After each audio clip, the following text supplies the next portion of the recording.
मजा नहीं आ रहा है। हम करते हैं प्रबंध, आप चिंता मत करें। हिंदू अलग चीज है, हिंदू होना अलग बात है, और हिंदुत्व जो है वो आरएसएस की, बीजेपी की और हिंदू महासभा की एक राजनीतिक विचारधारा है। मैं जिस गांव से और जिस समाज से आता हूं, मेरे गांव में और आसपास के गांवों में हमें बचपन से हम सुनते आए हैं कि चाहे हिंदू हो चाहे मुसलमान हो, दो आदमी जब आपस में मिलते हैं तो राम राम जी बोलते हैं। हम राम राम जी कह के हमेशा अभिवादन करते हैं, कोई नहीं डरा आज तक। श्री राम जी तो कभी नहीं कहते। अब आप जो ये श्री राम का प्रयोग करके आप श्री राम बोलो आस्था के साथ, प्रेम के साथ, तो कोई नहीं डरेगा। लेकिन हिंदू और हिंदुत्व दोनों अलग अलग हैं। ठीक है। हिंदुत्व भारतीय जनता पार्टी और आरएसएस की एक राजनीतिक विचारधारा है, जो सावरकर जी ने अपनी किताब हिंदुत्व में उसका विश्लेषण किया, और उसे फिर आरएसएस और बीजेपी समय समय पर उसकी बात करते रहते हैं। तो पहली बात तो मैं ये निवेदन करना चाहूंगा कि कोई हिंदुत्व की अगर आलोचना करता है तो वो आरएसएस और बीजेपी की राजनीति की आलोचना है। हिंदू धर्म के खिलाफ शायद कोई बोलता भी नहीं है, और किसी को एक भी शब्द बोलना नहीं चाहिए। हिंदू धर्म में बहुत सारी अच्छाइयां हैं, और मैं एक बात और जोड़ना चाहूंगा बहुत विनम्रता के साथ, कि हर धर्म को, हर जाति, हर समाज को अपने अंदर पैदा हो गई बुराइयों के प्रति भी सचेत रहना चाहिए, और समय समय पर उनकी आलोचना करते रहना चाहिए, और सुधारात्मक कदम उठाते रहना चाहिए। लेकिन भारतीय जनता पार्टी के लोग सुनने को तैयार नहीं होते आलोचना। अब देखिए, अगर हम बात करें, कल ही हम विवेकानंद जी की जयंती मना रहे थे। विवेकानंद जी ने और दयानंद जी ने हिंदू धर्म की कई बुराइयों की बहुत कठोर आलोचना की। हम तो उन शब्दों में कर भी नहीं पाते, लेकिन हम तो बहुत विनम्रता से, कोई अगर बुराई दिखाई देती है, कोई अंधविश्वास या पाखंड दिखाई देता है, उस पर बोलते हैं, तो वो कोई अपराध नहीं है। लेकिन हिंदू धर्म का हम सम्मान करते हैं, और हिंदू धर्म को बहुत महान धर्म मानते हैं, और हिंदू धर्म से हमें प्रेम है। बात तो सही है। अभी उन्होंने कहा कि आरएसएस और सावरकर जी की विचारधारा से हिंदुत्व निकला है। हाँ। बिल्कुल गलत। आरएसएस का जन्म तो विजयदशमी, बीजेपी भी मानती है। मैं बताता हूं आपको, हम ऐसा नहीं मानते। विजयदशमी 1925 में आरएसएस का जन्म हुआ था औपचारिक रूप से। हिंदुत्व की फिलॉसफी सावरकर जी के जन्म से पहले की है। और अगर थोड़ा सा इतिहास पढ़ेंगे, और इसलिए मैंने विनोद जी को इशारा किया क्योंकि इतिहास के वो जानकार है, 1860 से लेकर 1900 में जो बंगाल में रेवोल्यूशनरी मूवमेंट हुआ, वहां से हिंदुत्व का मूवमेंट शुरू होता है। मैं उल्टा आपको एक किताब भी बताना चाहता हूं, जो जिसका आरएसएस और बीजेपी से कोई लेना देना नहीं। उस किताब का नाम है हिंदुत्व हिंदूर प्रकृता इतिहास। ये चंद्रनाथ बासु ने लिखी है। तो हिंदुत्व की जड़ें जो है वो सावरकर जी के जन्म से पहले की है, आरएसएस के जन्म से पहले की है। पर देखिए, यही मैं कह रहा हूं। मैं आखिरी बात से, अभी भाटी जी मेरे मित्र है, उन्होंने क्या बोला, सुधार होना चाहिए हर मजहब में। मैं मानता हूं हिंदू तो वो विशाल हृदय रखता है कि सारे सुधार उसने अपनाए, पर एक 3 तलाक का सुधार आया तो इनकी पार्टी ने विरोध किया, इनकी पार्टी के एसटी हसन ने विरोध किया। शाहबानू का सुधार आया तो इनकी पार्टी जो है सड़कों पर उतर गई, कांग्रेस सड़कों पर उतर गई।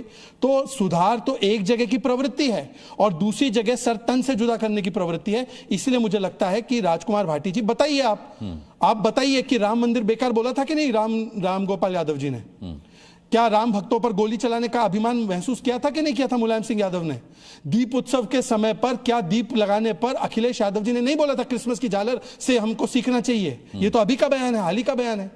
और इसीलिए हिंदुत्व और हिंदू में अंतर वही लोग कर रहे हैं जो बार बार हिंदू के नाम पर अपमानित करना चाहते हैं, हिंदू को बदनाम करना चाहते हैं, और इनकी लंबी श्रृंखला है। रुक, तेरे को बताते तेरी माँ की। अभी मजा आएगा ना भिड़ो। तो मुझसे तो आपने जितने गंभीरता से सवाल पूछा, मैंने उतनी गंभीरता से एक ईमानदारी पूर्वक जवाब दिया। शहजाद भाई उसे राजनीतिक विषय में ले गए, समाजवादी पार्टी की, अखिलेश यादव जी की, मुलायम सिंह यादव जी की आलोचना करने लगे। इस तरह के तो 10 आरोप मैं भी लगा सकता हूं, ये राजनीतिक आरोप हैं। तो मैं ये पूछना चाहता हूं, शहजाद भाई अगर इतनी ईमानदारी से बात कर रहे हैं तो मुझे ये बता दें कि मेरठ में एक हिंदू कॉलोनी में एक मुस्लिम भाई ने मकान खरीद लिया, तो बीजेपी के लोग वहां धरना दे के बैठ गए कि हिंदुओं के बीच में कोई मुसलमान नहीं रह सकता।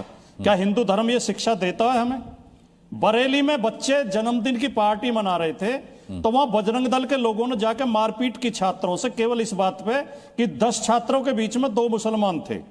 वो कह रहे थे कि मुसलमान कैसे आ सकता है हिंदुओं की जन्मदिन पार्टी में? क्या हिंदू धर्म इसकी इजाजत देता है? क्या ऐसा हिंदू धर्म हम चाहते हैं? हिंदू धर्म तो चींटी को भी बचा के पैर से चलते हैं। हिंदू तो वो होते हैं जो इतनी दया करते हैं कि चींटी पैर के नीचे ना दब जाए। हिंदू तो दूसरों के लिए त्याग करने वाला, तपस्या करने वाला, प्रेम बांटने वाला, भाईचारा बांटने वाला, बंधुत्व बांटने वाला धर्म है। बीजेपी और आरएसएस के लोग इसको कट्टर बनाना चाहते हैं, कट्टर धर्म बनाना चाहते हैं, नफरती धर्म बनाना चाहते हैं। केवल इस बात का हमें आपत्ति है, हिंदू धर्म से हमें कोई आपत्ति नहीं है, बीजेपी और आरएसएस के षड्यंत्र से आपत्ति है। हिंदू और हिंदुत्व तो वो विशाल महान विचारधारा है कि कई बार मैंने देखा है कि जब रोजा इफ्तार के कार्यक्रम होते हैं तो इफ्तारी भी मंदिर के परिसर में कराई जाती है। एक भाटी जी मुझे बता दे, जहां जिस मस्जिद को वो चाहे बता दे जहां पर हनुमान चालीसा कराने के लिए भाटी जी तैयार है। एक मस्जिद बता दो जहां पर हनुमान चालीसा करा सकते हो। ठीक है, छोड़ दीजिए, हम भटक जाएंगे। नहीं भटक नहीं, कट भी जाएंगे। आपको मैं करा दूंगा।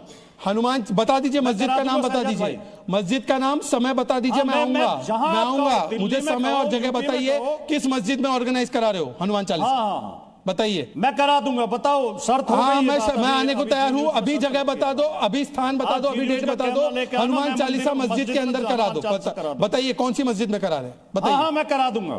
अरे जगह का नाम तो बताओ, कहाँ कराओगे, कहाँ हुई, आज तक कहां हुई? अरे जगह मैं दादरी में करा दूंगा, चलिए करा दूंगा। अनुराग जी, कल तक अगर ये समय नहीं देते हैं, मस्जिद का नाम नहीं देते, तो कल फिर से हमको डिबेट में बुलाइएगा। कल डिबेट में शांतनु जी, विनोद जी 5 बजे बताएंगे दादरी में किस मस्जिद में हनुमान चालीसा करा रहे। लगता है ये पागल हो गया।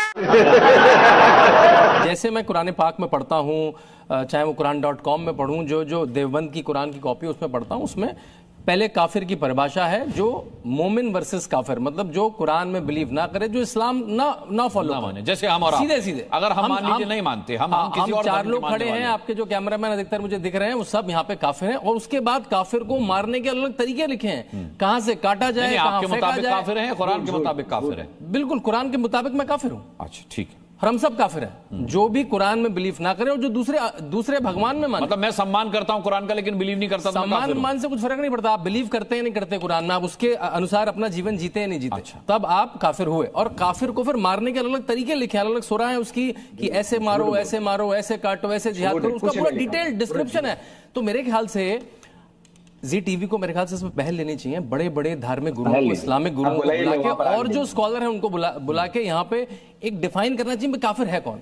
मैं तुम्हें अभी समझाता हूँ। जो भी उन्होंने कहा है इसकी मैं कड़ी निंदा करता हूँ, और हिंदुओं के अपमान की बात उन्होंने करी है। और ये इस तरह की मानसिकता ही ISI की मानसिकता है, जो हमारे देश को कमजोर करना चाहता है अंदर से। क्योंकि हिंदू और मुसलमान के बीच में अगर समाज को बांटेंगे, आप नफरत फैलाएंगे, आप नफरत की राजनीति करेंगे, तो वही तो पाकिस्तान और वही तो ISI चाहता है कि भारत को अंदर से कैसे कमजोर किया जाए। हमारा देश एकजुट रहे, आपसी भाईचारा, आपसी सौहार्द बना रहे, ये जरूरी है इस देश के लिए, तभी देश मजबूत रहेगा। और जो मणिशंकर अय्यर ने कहा है उसकी हम लोग कड़ी निंदा करते हैं। इस देश के अंदर में चाहे हिंदू का बच्चा हो, चाहे मुसलमान का बच्चा हो, सबको अच्छी शिक्षा मिले, अच्छी व्यवस्था मिले। वो पाकिस्तान जाकर के भी इस तरह की चीजें करते आए हैं, यह एक विचारधारा है, एक पागलपन है। पहले आपको याद होगा कि यही लोग जो है सो पाकिस्तान जाकर के भी इस तरह का उलझुल बयान देते रहे।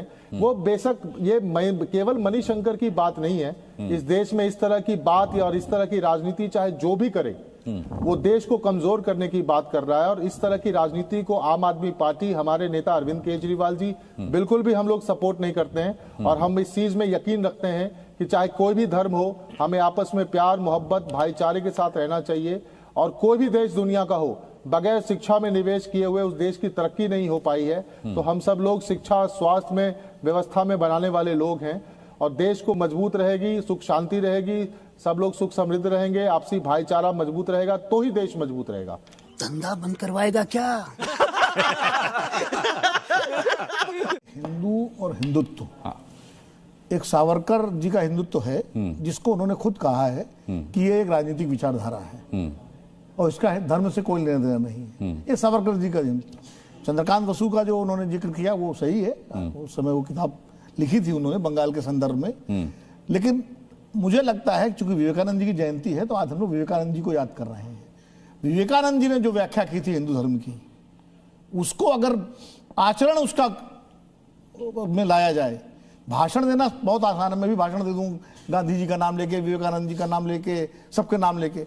लेकिन जो अक्षरशः विवेकानंद जी ने कहा है और उन्होंने अपने जीवन में उतारा भी है, अगर उसको हम सब उतार लें तो उस हिंदुत्व से, उस हिंदू धर्म से कोई दिक्कत ही नहीं किसी को। वो तो कहते हैं कि नौजवान गीता पढ़ने के बजाय फुटबॉल खेलने जाकर के, वो ज्यादा मेरे लिए बेहतर है।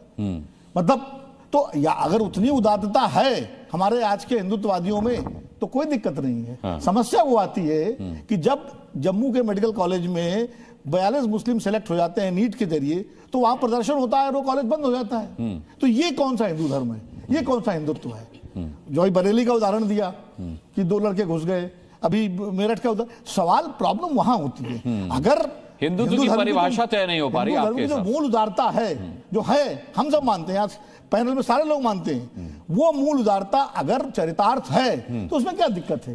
ये बिक गई है गवर्नमेंट, अब गवर्नमेंट में कुछ नहीं है।